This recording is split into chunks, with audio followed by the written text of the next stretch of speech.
প্রিয় শিক্ষার্থীরা, আজকে চলে এসেছি খুবই একটি গুরুত্বপূর্ণ ক্লাস নিয়ে। তো তোমরা অনেকেই জানো, পঞ্চম অধ্যায়ের প্রোগ্রামিং একটি আমাদের খুবই একটি সমস্যার নাম আসলে বলতে হয়। অবশ্য সবার জন্য না, কিছু ছাত্রছাত্রী আছে তাদের জন্য প্রোগ্রামিংটা খুব কঠিন হয়ে দাঁড়ায়। তো আজকে চলে এসেছি প্রোগ্রামিং একটি বেসিক ক্লাস নিয়ে, যেখানে আমরা শিখবো একটি ফ্লোচার্ট ব্যবহার করে কীভাবে আমরা ধারার অনেকগুলো সমস্যা সমাধান করা যায়। চলো কথা না বলে কাজ ক্লাসে চলে যাই। দেখো, আমি এখানে 7টি নেই, এখানে আরো অনেক বেশি বলতে হবে। মানে তোমাকে পরীক্ষায় দিলে এই ধরনের স্টাইল থেকে কিন্তু মূলত দেওয়া হবে। দেখো, 1 থেকে n পর্যন্ত সংখ্যাগুলো যোগ করা অ্যালগরিদম, এটা এক ধরনের। এখানে সংখ্যা বলা হয়নি, আবার এখানে 1 + 2 + 3 ডট n, এখানেও ওই n পর্যন্ত কিন্তু সংখ্যাগুলো উল্লেখ করে দিয়েছে। 1 থেকে 100 পর্যন্ত, এখানে একই কথা, 1 থেকে 100 পর্যন্ত, এখানে আবার n এর মানটা দিয়ে দিয়েছে। এখানে আবার 1 + 2 + 3 + 100 থেকে n সংখ্যাগুলো যোগ করা। আবার এখানে দেখো 1 থেকে n পর্যন্ত জোড় সংখ্যা, এখানে জোড় সংখ্যা বলছে, জোড় সংখ্যা বলা কারণে 2 4 6 এরকম জোড় সংখ্যা থাকছে। আবার এখানে দেখো, এখানে বলেছে কি বিজোড় সংখ্যা, এখানে 1 + 3 বাংলা ইংরেজি মিক্সিং হয়ে গেছে, 1 + 3 + n ধরে দিয়েছে। তো চলো আমরা কিভাবে সলভ করব। প্রথমত আমরা যদি অ্যালগরিদমটা বুঝি, প্রজেক্ট করা আমাদের খুব সহজ। কিন্তু আমি প্রজেক্টটা কেন বিশেষ করে বোর্ডে অঙ্কন করে রেখেছি, এই ফরম্যাটটা ব্যবহার করে তোমরা ধারার যে কোনো কিছু সমাধান করতে পারবে। তো দেখো, প্রথমে আমরা বলছি স্টার্ট, তাহলে এখানে আমাদের স্টার্টটা হবে, এখানে আমরা জানি আমাদের এই বক্সে এই ডিম্বাকৃতির বক্সে সেটা হয় ইনপুট এন্ড। এখানে আমরা ইনপুট এন্ডটা লিখবো, কারণ আমরা জানি এই যে বক্সটা আছে, সামনের যে বক্সটা আছে, এখানে আমরা n কে ইনপুট করি, n ইনপুট n দিব আমরা। স্টেপ 3, s = 0, i = 1, অর্থাৎ এখানে আমার প্রসেসটা হবে, অর্থাৎ s = 0, i = 1, এটা আমার প্রসেসটা হবে। এইখানে দেখো ইন্টারেস্টিং যে বিষয়টা, সেটা হচ্ছে কি, এখানে আমরা আমাদের এই বক্সটা এখানে লিখব, আমরা লিখব কি s = 0, i = 1। এখন আমাকে প্রশ্ন রাখতে পারেন, আমরা i = 1 কিভাবে লিখলাম? i বলতে আমার ইনিশিয়াল প্রোগ্রাম, এখানে দেখো প্রত্যেকটাতে আমার ইনিশিয়াল প্রোগ্রাম হচ্ছে 1, মানে 1, আমি 1 লিখেছি এখানে। তো এখানে আমরা 1 দিয়েছি, এবং ইন্টারেস্টিং বিষয় হচ্ছে সেটা দেখো, এবং s এর মান সবসময় 0 হবে। এখন এই জিনিসটাকে তোমার দুটো অপশন আছে, একটা হচ্ছে এগুলো এই ডায়গোনাল যে বিষয়টা আছে, সেটা হচ্ছে আমরা বলি সিদ্ধান্ত চিহ্ন, অর্থাৎ এখানে সিদ্ধান্ত নিতে হবে সেটা হচ্ছে কি i <= n কিনা। যদি এটা যদি নো হয়, অর্থাৎ না হয়, তাহলে এখানে তোমাকে প্রিন্ট করতে হবে। হ্যাঁ, কাকে প্রিন্ট করবে? s কে করবে। আর যদি ইয়েস হয়, ইয়েসটা এখানে আমরা এখানে লিখব, ইয়েস হয়, এখানে তাকে কি করতে হবে? মানটা নিতে হবে। সেই মানটা হচ্ছে এই যে মানটা, দেখো এই মানটা তোমাকে নিতে হবে।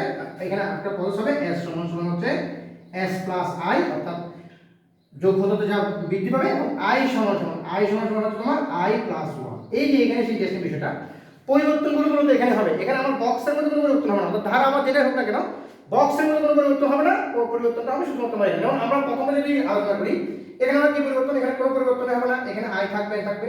আমি যদি দ্বিতীয়টা আলোচনা করি, আমরা কিন্তু অলরেডি লিখে ফেলেছি। দেখো, আবারও একটা আলোচনা করছি। এখানে এটা আমাদের স্টার্ট, এখানে আমরা জানি এখানে এই বক্সের ভিতরে আমাদের ইনপুটের মানটা নিতে হয়। এখানে আমরা s এর মান, এটা আমাদের প্রক্রিয়াকরণ। এখানে ডায়মন্ড মান, এটা সিদ্ধান্ত চিহ্ন, এখানে সিদ্ধান্ত নিতে হয় i > n।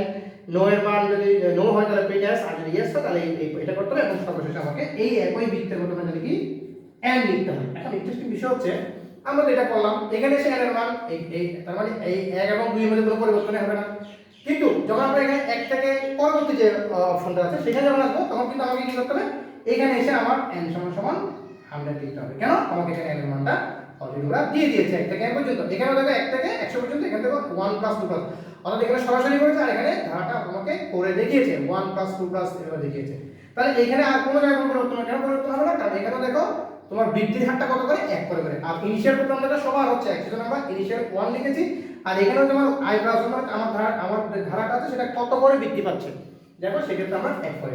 কিন্তু যখন আমরা এখানে আসবো, এখানে এসে কিন্তু এখানে যখন আসবো, তখন কিন্তু অর্থাৎ আমার যে দেখো 5 নম্বরের বেলায় আমার যে i এর মানটা কিন্তু হবে 2। কেন i এর মান 2 কেন হবে? i এর মান হচ্ছে এখানে আমার ইনিশিয়াল মানটা কত? 2, এবং এটার যে বৃদ্ধি সেটা হচ্ছে কত? এখানে 1 না হয়ে কত হয়ে যাবে? 2 হয়ে যাবে। আর কোনো পরিবর্তন তোমার এখানে কেন 2 করে বৃদ্ধি পাচ্ছে। ঠিক একইভাবে আমি যখন এই পরটাতে আসবো, এখানে এসে কিন্তু আমার কত হয়ে যাবে? এখানে কিন্তু আমার ইনিশিয়াল প্রোগ্রাম 1, ঠিক আছে, কিন্তু আমার যে ইনিশিয়াল প্রোগ্রামটা এখানে 1, ঠিক আছে, এখানে কোনো পরিবর্তন করতে হবে না। কিন্তু দেখো, আমার এখানেও কিন্তু পার্থক্যটা কত করে? 2 করে করে, অর্থাৎ যোগটা 2 করে না, এখানেও কত হবে? 2 হবে। অর্থাৎ আমার এটার জন্য 2, কারণ এখানে আমরা 2 করে। এখন আমরা এই যে তোমরা যাতে আরো ক্লিয়ারলি বুঝতে পারো সেটার জন্য আরেকটা কাজ করেছি, এইরকম একটা ধারা তোমাদের 10, 20, 30 দেখবা প্রত্যেকটা বোর্ডে কিন্তু এই ধরনের একটা অ্যামাউন্ট দিয়ে তোমাকে ধারাটা দিচ্ছে। তো সেই ক্ষেত্রে আমাকে কি করতে হবে, সেই ক্ষেত্রে আমাকে যেটা করতে হবে, এখানে আমার যে ইনিশিয়াল প্রোগ্রামটা সেটা 10 অর্থাৎ 10, তাহলে এখানে আমার আই এর অর্থাৎ 10 7 নাম্বার যখন আমি করব 7 নম্বরে আমার আই এর মানটা হবে আই ইকুয়ালস কত 10, কেন শুরু হয় 10 দিয়ে এবং আমার পরিবর্তনটা কত 10, 20, 30 এভাবে চলতে আছে। এখানে আমাকে 10, 20 যেহেতু পার্থক্যটা হচ্ছে কত 10 করে করে, তাহলে এখানে আমার ইনক্রিমেন্টাল লিখতে হবে কত i সমান সমান i প্লাস 10। এবং এখানে আরেকটা বিষয়, এখানে n হচ্ছে 200, সেজন্য আমাকে এখানে n এর মান কত লিখতে হবে 200 লিখতে হবে। দেখো আদারস আর কোনো পরিবর্তন যদি করতে হবে না, এখানেও সেম পরিবর্তনগুলো করবা, অর্থাৎ অ্যালগরিদম প্রজেক্টটা তোমার প্রায় 90% কাছাকাছি। কিন্তু ইন্টারেস্টিং বিষয় হচ্ছে এই অ্যালগরিদম প্রজেক্ট পারলেই তুমি তোমার যে প্রোগ্রামিং সেটা কিন্তু কোনো সমস্যা হবে না। আশা করছি বুঝতে পেরেছো। যদি তোমাদের ভালো লাগে তোমরা ক্লাসটা অবশ্যই বন্ধুদের কাছে শেয়ার করবে, কারণ এখানে একটা ক্লাসের মধ্যে অনেক কিছু আলোচনা করেছে এবং এই একটা ক্লাস দিয়ে তুমি কি করতে পারবে, সব ধারার প্রোগ্রামগুলো সলভ করতে পারবে। তো সেই পর্যন্ত তোমাদেরকে অসংখ্য ধন্যবাদ এবং ক্লাসটি ভালো লাগলে শেয়ার করবে এবং আমার পেজে যুক্ত থাকবে, সাবস্ক্রাইব করবে আমার ইউটিউব চ্যানেলে। এবং তুমি যদি আমার কাছে যদি পড়তে চাও সেক্ষেত্রে আমার সাথে আমার এই পার্সোনাল নম্বরে যোগাযোগ করতে পারবে।